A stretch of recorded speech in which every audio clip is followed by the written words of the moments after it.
Godzilla, King of the Monsters now out. And Godzilla vs. Kong coming out next year. Today we'll be taking a look at the first time these two giant monsters squared off. King Kong vs. Godzilla. Now, the US version changes the order of many scenes, but this video will be following the timeline of the Japanese film. So we'll talk about the American scenes where they would occur in that version. There will be some hiccups, however.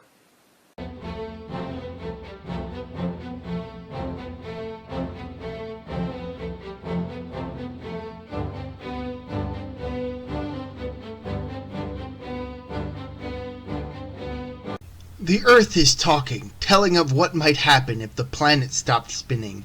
This is revealed to be part of a television show being watched by Mr. Taco, head of Pacific Pharmaceuticals' advertising department, who is disappointed with the show's ratings. He gets a call from his boss just as the show begins talking about the Seahawk, a nuclear submarine conducting studies in the southern seas.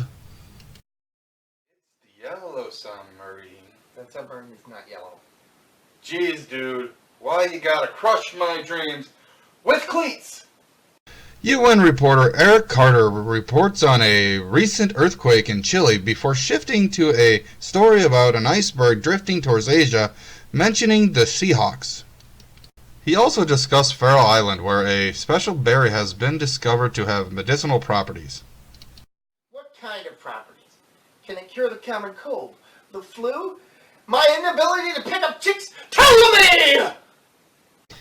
After filming for a commercial, Osamu Sakurai is pulled aside by Kenzaburo Furue, who informs him that Taco wants to have a meeting with them. A scientist discovered some berries on Faroe Island, which is said to be protected by a creature the natives treat as some sort of god. The pair are ordered to go to the island to find out the truth about this creature. What creature are they going to find? Well, considering the movie is called King Kong vs. Godzilla, I'll give you two guesses. Gamera! Sakurai returns home to find his sister Fumiko is absent and correctly discovers she's over visiting her boyfriend Kazuyu Fujinoku. When Fumiko invites her brother to stay for dinner, Fujita shows him wire that he invented that is incredibly strong. He demonstrates this by dangling off the balcony. Fujita suggests Sakurai to take some with him on his exploration to Faroe Island. Another report on the Seahawk comes into the UN news program, where the captain informs the Japanese correspondent, Yutaka Omura, about the sub's status. A strange glow is seen in an iceberg, and the sub moves it closer to investigate. Diving to further investigate, the Seahawk becomes trapped by falling ice. The next morning, Sakurai and Furue are given a farewell party to celebrate the expedition. Fumiko and her friend Tamie join the party, and Mr. Taco is upset to learn that reporters weren't invited. The iceberg the Seahawk is trapped beneath begins to break apart, and the sub's engines proves to be beyond repair.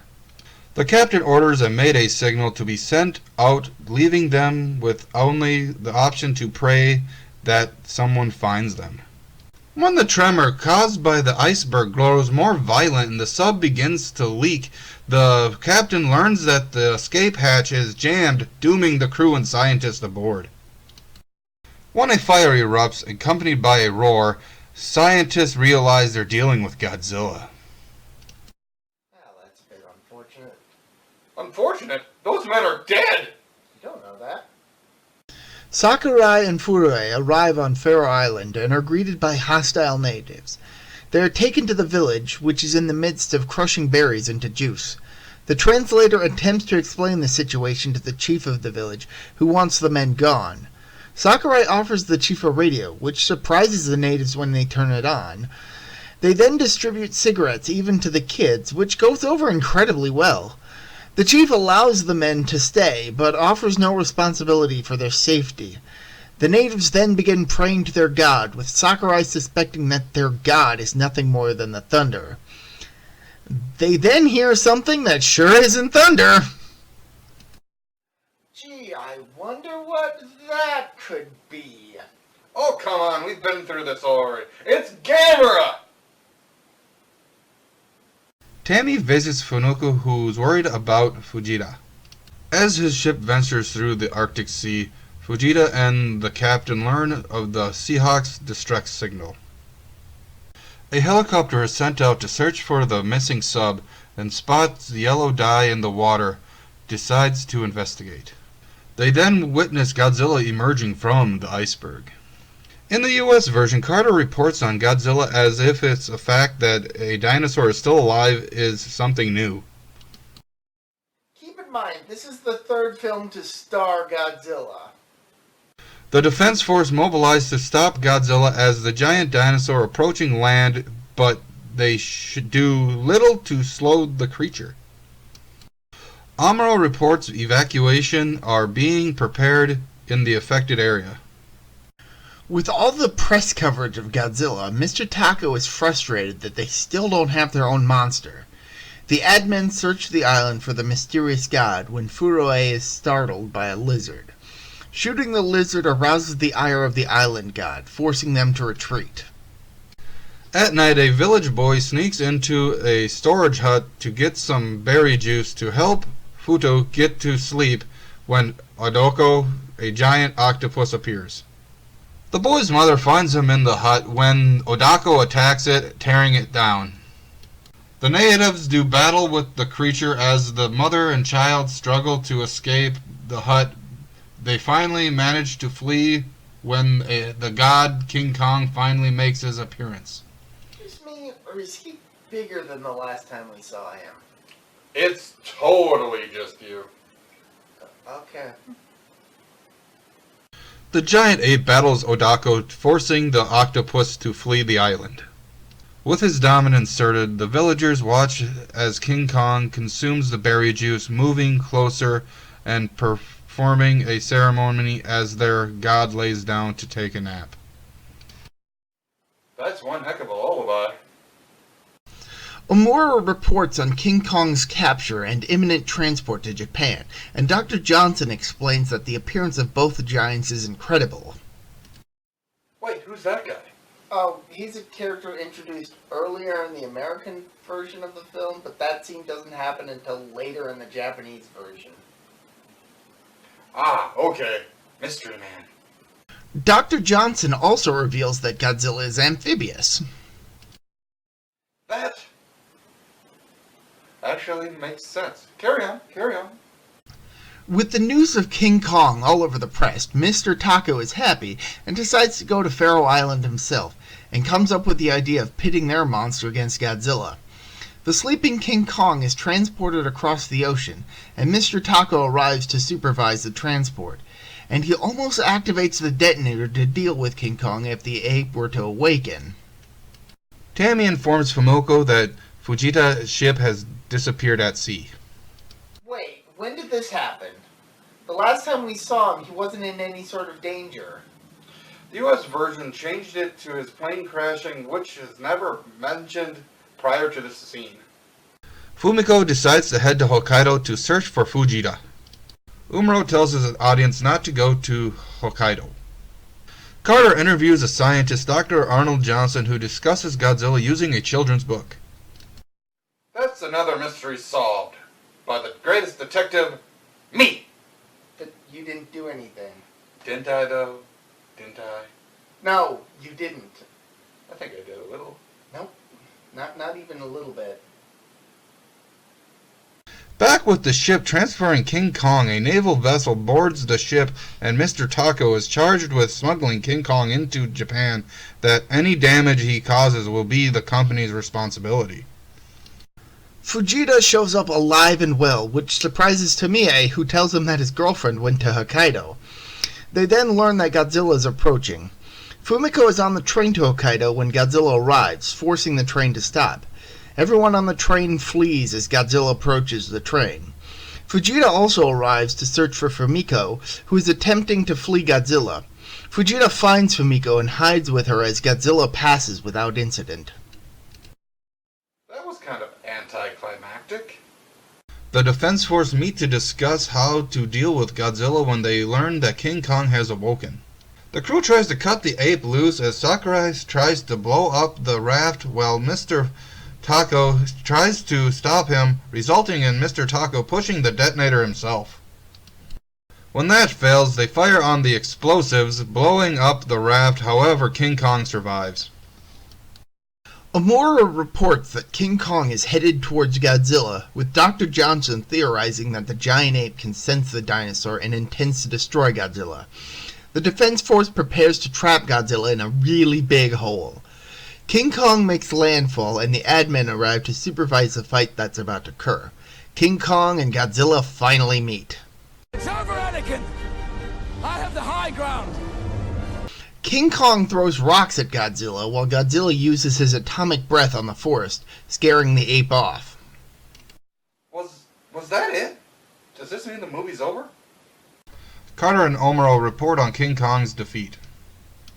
Preparations are made to electrocute Godzilla once he falls into a really big hole. Godzilla approaches the village and the Defense Force get ready to bury the giant reptile.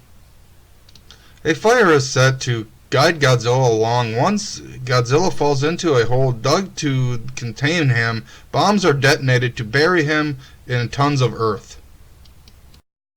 However, Godzilla climbs back out. I could have told you that wasn't going to work, but hey, A for effort. King Kong begins rampaging in the suburbs of Tokyo, while Fumiko is upset that they have to evacuate. The UN news program reports on electrical power lines that are being charged with millions of volts as Godzilla approaches, with Johnson revealing that King Kong is strengthened by electricity. How? Also, spoilers! The electrified cables work in deterring Godzilla. King Kong, however, arrives, tearing down the cables that had stopped Godzilla. As people evacuate, Fumiko and Fujita are separated. King Kong grabs a hold of the train, finds himself fascinated by Funako. As the Defense Force prepare to attack King Kong, Sakurai informs him that the ape has his sister.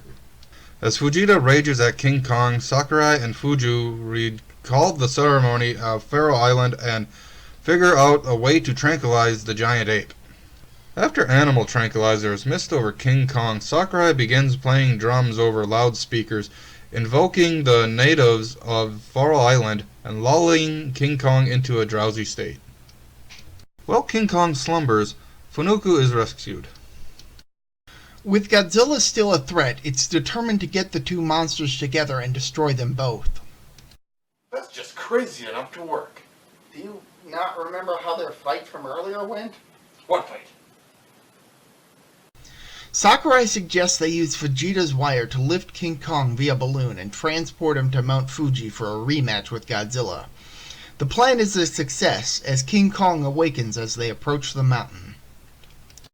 King Kong drops from the balloons, but King Kong runs from Godzilla, remembering what happened last time. Seizing a great opportunity, King Kong grabs Godzilla's tail, but gets flung himself. King Kong throws a rock at Godzilla, who returns it, and the two finally throw down. King Kong tries to throw a rock at Godzilla, but slips and knocks himself silly. I thought that these two kaiju would go all out in an epic battle, but this is kind of slapstick. Not that that's a bad thing. Godzilla starts burying King Kong with his tail, but King Kong uses it to get back up. King Kong charges Godzilla, who kicks the ape away, knocking Godzilla out.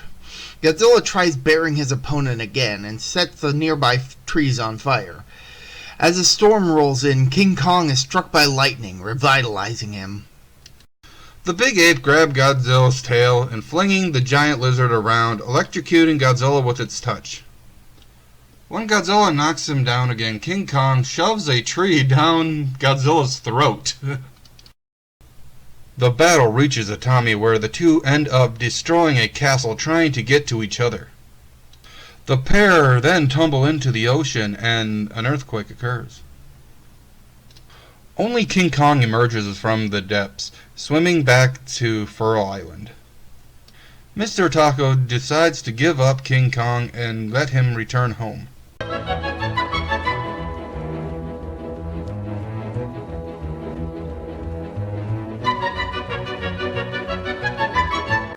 Ah, got ya. Despite the long-standing rumor, King Kong wins in both versions of this film. That was King Kong vs. Godzilla, the best versus movie out there. While that's open for debate, it does make me want to see the remake next year.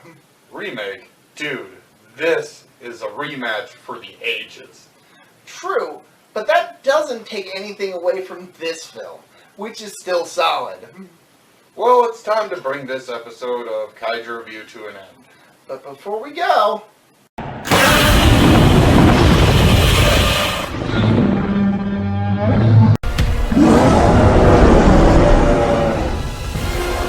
Place your bets. I think he's gonna win because he's clearly bigger.